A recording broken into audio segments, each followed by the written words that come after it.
3 weeks ago, my wife, Emily, 36, told me, 38, to sleep on the sofa until I owned up to something I didn't do. I shrugged and said, fine, I'm not apologizing. 3 weeks later, I transformed our spare room into my personal haven. Here's the backstory.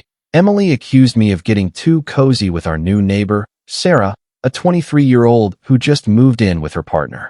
The reality? I was hauling out the garbage when I saw Sarah struggling with a heavy crate. I offered to help, carried it to her doorstep, and we talked for maybe 2 minutes about the area. That's it. That's the entire offense. Emily spotted us from our window and lost it. She claimed I was practically flirting and fawning over Sarah. When I tried to explain, she snapped, "Don't try to manipulate me, James. I know what I saw. You're on the sofa until you admit it and apologize." I stood there, stunned by the absurdity, and said, "All right." She blinked, clearly expecting me to cave. "All right. That's all." "Yeah," I replied. "I'll sleep on the sofa until you apologize for accusing me of nonsense." She stormed off, probably thinking I'd beg for forgiveness by morning. But I didn't do anything wrong. I wasn't about to apologize for being a decent neighbor. The sofa was brutal, great for lounging, awful for sleeping. My back was screaming by day 2. Emily came downstairs, saw me brewing coffee, and asked, "Ready to say sorry?" "Nope," I said. She scoffed and headed to work. By night 3, I was done with the sofa. We have a spare room, mostly used for storage and Emily's extra clothes. I grabbed a blanket and crashed on the old pull-out bed in there. Better than the sofa, but still not ideal. Emily noticed. "Sofa too rough for you?" she asked, smirking like she was in control. "Apologize, and you can come back." "No," I said. "Fine. Enjoy the pull-out," she replied, acting like she'd won. Here's where things got fun. I'm a project coordinator with a solid salary. Emily does well in advertising, and we split bills but keep separate accounts for personal expenses. I'd saved about $3,000 for a new gadget collection I'd been eyeing. Instead, I redirected those funds. On day 4, I ordered a memory foam bed, queen-sized, $800, with fast delivery. By day 7, I hit up online marketplaces and snagged a leather armchair for $200, a sturdy oak desk for $150, and a 55-inch flat-screen TV for $300 from someone moving out. Borrowed my friend Mike's van and hauled it all in while Emily was at her mom's. By day 10, I was on a roll. Ordered a microwave for $60 and a mini fridge for $100. Added floating shelves for $50 and a plush rug for $120 to make the space feel cohesive. By day 14, I got a bit cheeky. Splurged on a gaming console, $500, and a surround sound speaker, $200. Threw in blackout drapes for $40 because why not? On day 18, I added the final touches. LED mood lighting, a few vintage music posters I'd always wanted, and, my favorite, a digital keypad lock for the door, $150. By week 3, I'd spent roughly $2,800 turning that spare room into my dream retreat. It was everything our shared bedroom wasn't. My space, my style, my rules. Emily hadn't stepped foot in there. She'd knock sometimes, saying I was being absurd, but never entered, probably thinking I'd crack first. Last night, things hit a boiling point. I was in my room, gaming online with Mike, when I heard Emily try the door. It didn't budge, thanks to the lock. "James, why is this door locked?" she demanded. I paused my game. "Privacy. Open it now." "No thanks," I said. Silence, then loud banging. "James, open this door." I walked to the door, but kept it shut. "Emily, you kicked me out of our bedroom. This is my space now. Feel free to apologize for your false accusations anytime." "I'm not apologizing. I saw what I saw." "Then we're done here," I said. Next, I heard her on the phone with her mom, Linda, on speaker so I'd hear it. Classic Emily move. "Mom, he's lost it. He's locked himself." In the spare room, Linda's voice boomed. "Locked himself in his own house." "He put a keypad lock on the door," Emily said. "Why's he in there, honey?" Emily hesitated. "He's being punished." "For what?" "He was flirting with the neighbor." "Was he really?" Linda asked. "Mom, whose side are you on?" Emily snapped. "He helped her carry a crate." Linda went quiet. "That's it. You didn't see how he looked at her," Emily insisted. Linda paused. "Maybe you should apologize, dear. I can't believe you're siding with him." Emily hung up, then banged on my door again. James, I'm calling a locksmith. Go for it, I replied. I own half this house. I can put a lock on any door I want. Look it up. I'd already checked.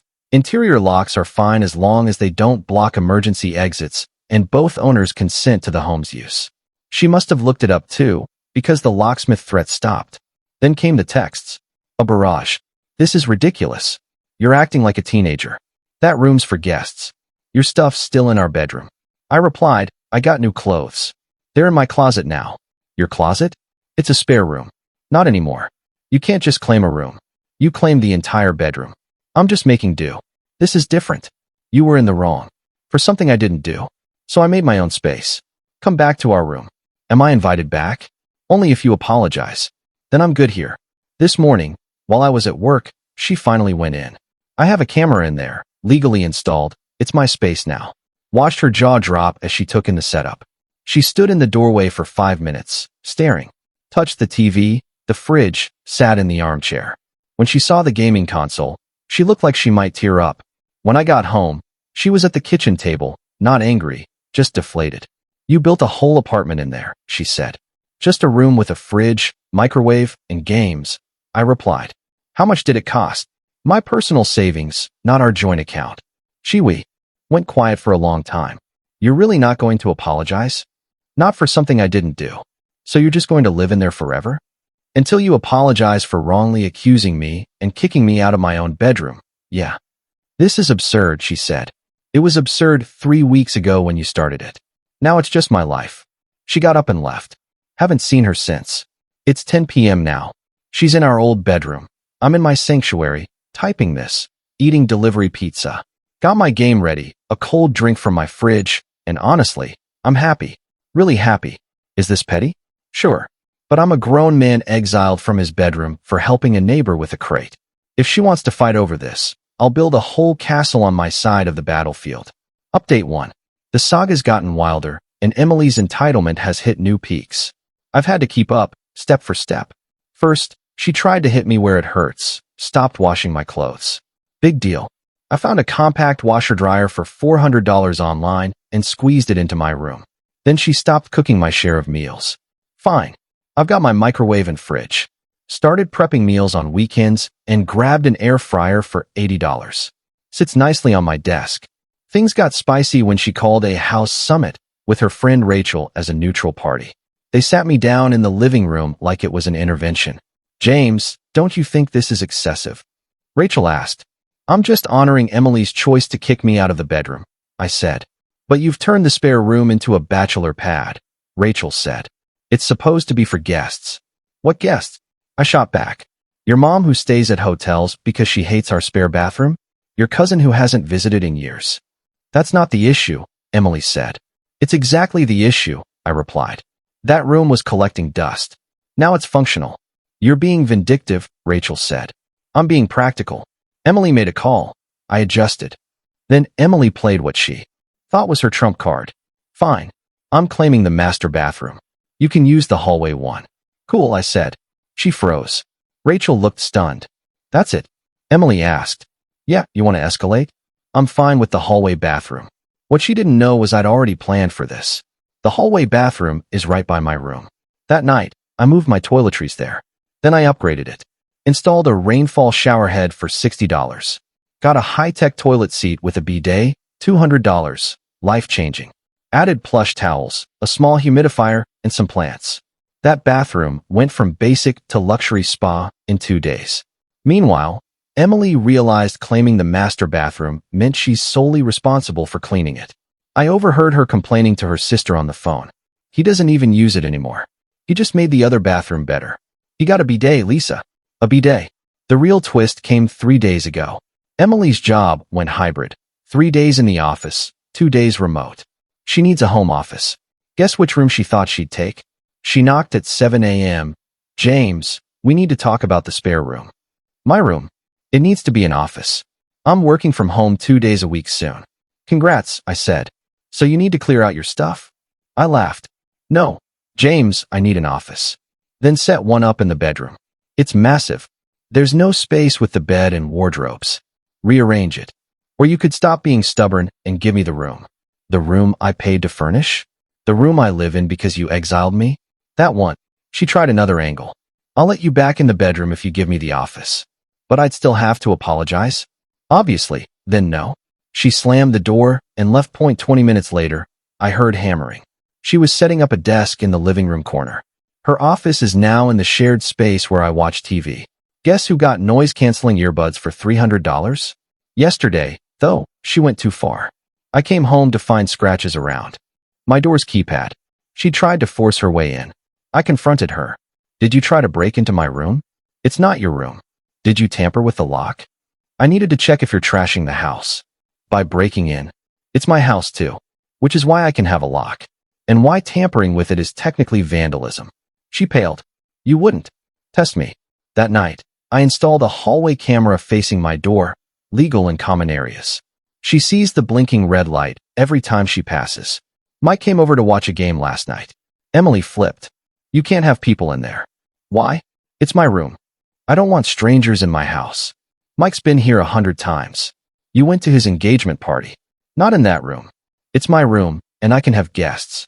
She called the cops, claiming I was refusing to leave a room in her house. The officer who showed up looked exhausted. I explained calmly. I live here, pay half the mortgage, and I'm in my room. Emily ranted about spare rooms and apologies. The cop asked, Ma'am, does he live here? Yes, but is he threatening you? No, but is he breaking any laws? He put a lock on an interior door. The cop sighed. He owns the house too. You two need therapy. After the cop left, Emily sent me a payment request for $1,400, half the cost of my room's setup, claiming it's marital property. I declined and sent her one for $1,900, half the bedroom furniture I'm banned from using. She declined that and sent another for $500 for emotional distress. I sent one for $1 for the crate I carried for Sarah. She hasn't responded since. Update 2. The standoff dragged on, but Emily made a critical mistake that shifted everything. Post-cop visit, she went nuclear. Changed the Wi-Fi password. No problem. I got my own internet line installed to my room for $90 a month. The technician raised an eyebrow, but hooked it up. Then she started hosting loud gatherings, wine nights, book clubs, craft parties, right outside my door. I just cranked my speakers and added thicker blackout drapes. But last Tuesday, she went too far. I came home to find my room's door wide open. This version keeps the same structure, length, and details as the original, with rephrased language to ensure originality while preserving the narrative's tone and flow. Let me know if you need further tweaks. The lock was gone. My belongings were still there, but rearranged. My gaming console was disconnected and shifted to a corner. My mini fridge was unplugged, food starting to go bad. My bed was stripped bare, linens tossed in a heap. A note was left. Routine maintenance check required, property management.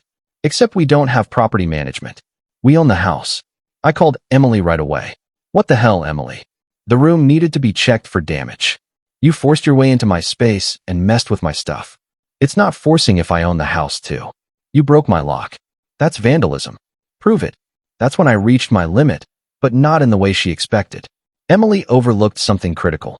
She's not the only one who can keep records. I'd saved everything.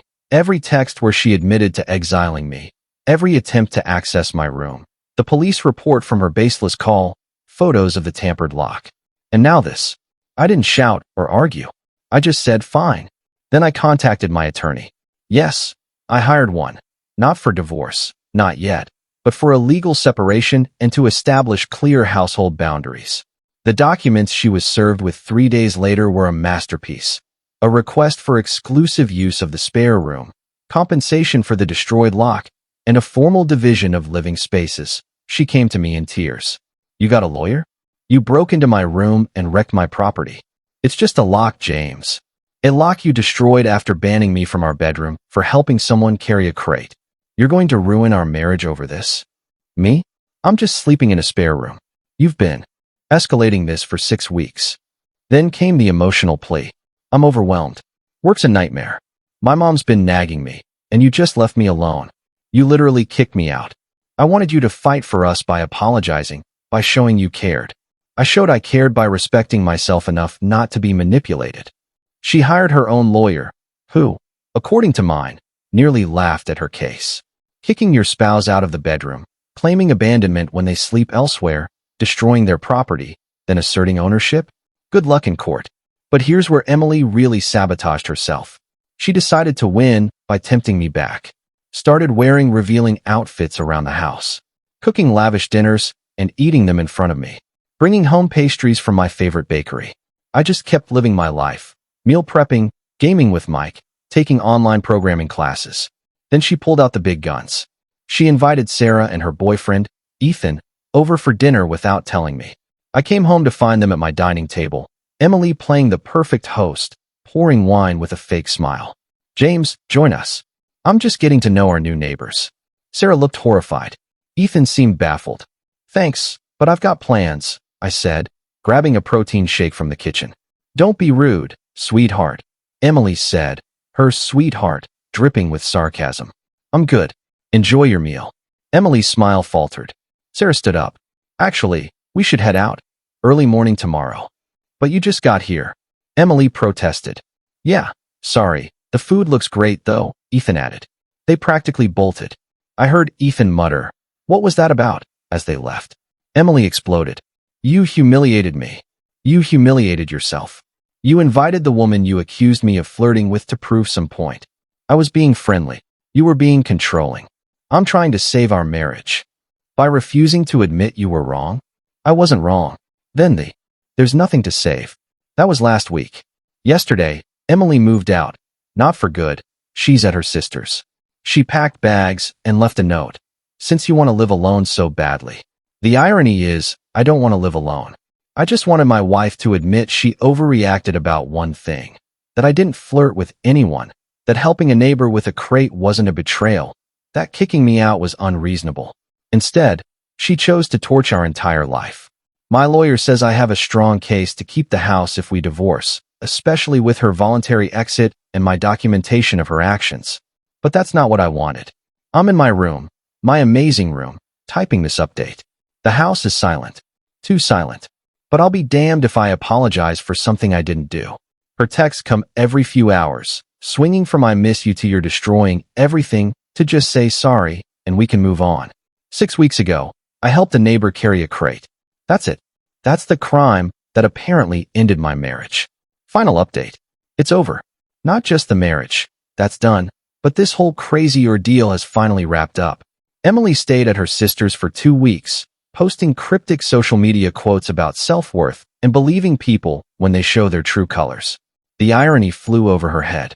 Meanwhile, I got the house appraised, talked to my lawyer about buyout options, started therapy, should have done that years ago, and kept upgrading my room. Added a small beverage cooler. Why? Because I felt like it. Then Emily made her final play. She showed up with her brother, Mark, and a moving truck, no heads up. I was working from home. My company's cool with it. She walked in like she owned the place, which, technically, she half does. I'm taking my stuff, she said, and the bedroom furniture. It's half mine. Then I'm taking the bed and wardrobe. You can keep the nightstands. Fine, I said. She was trying to rile me up. When that failed, Mark chimed in. You really screwed up, man. How so, Mark? You made my sister feel unwanted in her own home. She kicked me out of our bedroom for helping a neighbor with a crate. That's not what she told me. I'm sure it isn't, I said. Emily cut in. I want the living room TV too. I bought it. Before we were married. I've got the receipt. Her face flushed. Fine, the kitchen appliances then. We got those together. You can have half. How do I take half a blender, James? That's your puzzle to solve. Just like sleeping on the sofa was mine. Mark tried to grab the coffee machine. I blocked him. That's from my room. Bought it 6 weeks ago. Prove it. I showed the online order on my phone. Emily snatched the espresso maker instead. This one then. Go ahead. They spent 3 hours picking through the house, taking some things, leaving others, bickering over everything. Emily tried to claim my gaming chair. This was in the spare room originally. Yeah, and you kicked me into the spare room. It's mine now. A judge won't agree. Then let a judge decide. She backed off. The real blow-up came when she discovered I'd been keeping records. Mark was loading boxes when Emily stormed down from the attic. You locked the attic storage? No, I padlocked my half. Your side's open. How did you even split it? Taped down the middle. Your holiday decor and old clothes are on the left. She checked and came back fuming. You took more space. I took exactly half. Measured it. This is pathetic, James. We're adults. Adults don't usually get kicked out of their bedrooms and measure storage spaces, but here we are. Mark started. You're being a petty. Mark, watch your words. You're in my house. It's Emily's too, he said. For now, I replied. That stopped them cold. Emily, what does he mean, for now? He means we're getting divorced. The house will be sold or bought out. This is over. You're divorcing me? Over this. Over you kicking me out, falsely accusing me, refusing to apologize, breaking into my room, wrecking my property, calling the cops, and now taking half our stuff? Yeah, I don't want a divorce. Then you should have thought about that before making helping a neighbor a federal offense. She collapsed onto the floor in the hallway. This isn't how it was supposed to happen. How was it supposed to happen, Emily? You were supposed to say sorry, sleep on the sofa a few nights, feel guilty, and come back appreciating me more. Appreciating you for false accusations? For fighting for our marriage. That's not fighting. That's manipulation. Mark helped her up. Let's go, Em. I'm not leaving. This is my house. You already left. You're at Lisa's, remember? She tried one last tactic. If you loved me, you'd apologize to end this. If you loved me, you wouldn't demand I apologize for something I didn't do. They left with the truck half full, Emily crying, Mark muttering about legal action. The divorce papers were filed 2 weeks ago. She's fighting it, pushing for counseling. The court-ordered mediator we saw took one look at our situation and basically said, yeah, this is over. Emily's lawyer advised her to accept the buyout. I'm keeping the house, paying her half the equity. It's worth it. My room's already perfect, and now I get the master bedroom back. Might tear down the wall, make a massive suite. Who knows? Our last text exchange, is this really it? Over a crate? It was never about the crate. It was about respect, trust, partnership. You showed me you don't value those. I was jealous. That's normal. Jealousy's normal. Your reaction wasn't. So you're giving up? I'm moving forward. From nearly a decade together? From 6 weeks of you showing me who you are. She didn't reply. I'm doing all right. The house is quiet but calm. Started dating casually, nothing serious, just coffee meetups. I'm honest about my baggage. Some people are stunned by the story.